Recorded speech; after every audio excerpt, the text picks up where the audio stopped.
What Joel Embiid in Game 3 is just simply indefensible, period. There's no other way around it. I don't care what Sixer fans say. I understand you're screwed in Game 2. And yes, you were screwed in Game 2. Yes, you have a gripe with officials. Yes, if I was a Sixer fan, I'd be mad too. If that happened to the Knicks, yes, I'd be mad too. I get it. I understand. It's upsetting. Okay, whatever. Get over it. But what he did in Game 3 is not that. What he did was indefensible. What he did doesn't belong in the NBA. What he did should have got him ejected from the game. If anyone else did what he did, they would have been ejected and maybe even suspended for Game 4. Not only did he do that to Mitchell Robinson, he also kicked him in the groin and punched Isaiah Hartenstein in the nuts. The way he acted in Game 3 was childish, immature, and honestly just pathetic. And he has taken this series and absolutely set it on fire between the two fan bases.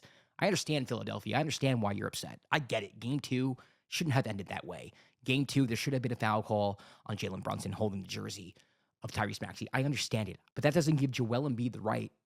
It doesn't give any Philadelphia 76er the right to act the way Embiid acted. It's not the same thing. These two things are not equivalent. And our beef as Knicks fans isn't with officiating. It isn't with the way the refs are calling the game. Yeah, we might get frustrated, and yeah, we might think he's been tossed, but I understand why he wasn't tossed, and Knicks fans in general understand why he wasn't tossed. He's Joel Embiid. He's the reigning MVP. You're down 0-2. Any superstar is going to get that treatment. I get that. The beef is not with the officials.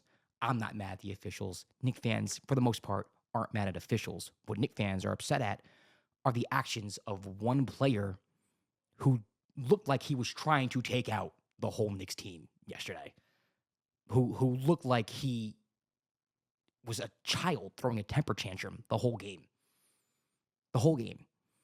So you need to understand that. This isn't, the refs are on your side now, and, well, they used to be on... No, we're not arguing with you about the referees. This isn't about the referees. This is about your star player acting like a child, playing dangerous, hurting our center, Mitchell Robinson. You can say whatever you want to say about which ankle Mitchell Robinson hurt, but when you have bad ankles, landing on the ankles, you can land it on it in a certain way, and then you can be out for games, period. You can overcompensate and land on your ankle and be out for games, period. He's been fighting getting back. Embiid landed on his ankle before by flopping. Like, it wasn't just that one play. Embiid was playing reckless the whole game. Embiid has been playing reckless the whole series, if you want me to be completely honest with you. So you need to know that.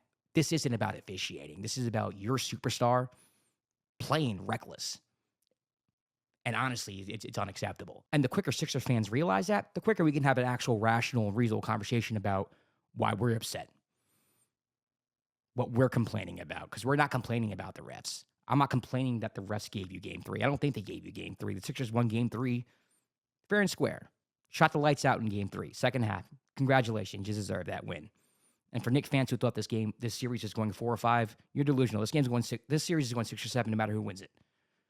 Obviously, the Sixers have to win it in 6 or 7 now, but the Knicks, they're not winning this series in 5. This is a dogfight. These are the two best teams in the Eastern Conference outside the Boston Celtics. It is. This is not a first-round matchup. This is not a typical first-round matchup. I think these two teams could beat the Boston Celtics, either one of them, in a 7-game series.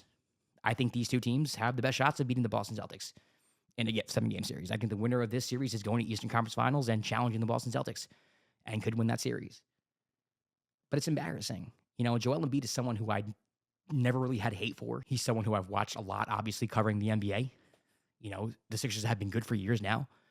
Joel Embiid's an MVP.